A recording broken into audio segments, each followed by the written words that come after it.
General science quick revision रासायनिक बंधन part 14 प्रश्न क्रमांक 1 आयनिक बंधन किसके बीच बनता है? तो ऑप्शन सी धातु और अधातु के बीच। प्रश्न क्रमांक 2 संयोजक बंधन में परमाणु किस प्रकार से इलेक्ट्रॉन प्राप्त करते हैं? तो ऑप्शन सी इलेक्ट्रॉन साझा करके। प्रश्न क्रमांक 3 सोडियम क्लोराइड NaCl में किस प्रकार का बंधन पाया जाता है? तो ऑप्शन है आयनिक बंधन। प्रश्न क्रमांक 4 जल H2O में ऑक्सीजन और हाइड्रोजन के बीच कौन सा बंधन है? तो ऑप्शन है संयोजक बंधन।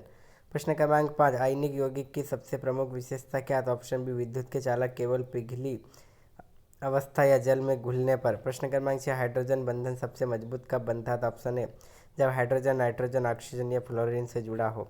प्रश्न क्रमांक 7 धात्विक बंधन में किस प्रकार के कण इलेक्ट्रॉन का सागर बनाते हैं? तो ऑप्शन बी धात्विक आयन। प्रश्न क्रमांक 8 किस यौगिक में संयोजक बंधन नहीं है? तो ऑप्शन डी NaCl। प्रश्न क्रमांक 9 कौन सा बंधन सबसे मजबूत होता है? तो ऑप्शन बी संयोजक बंधन। प्रश्न क्रमांक 10 निम्नलिखित में से कौन सा अणु ध्रुवीय संयोजक यौगिक है? तो ऑप्शन बी HCl।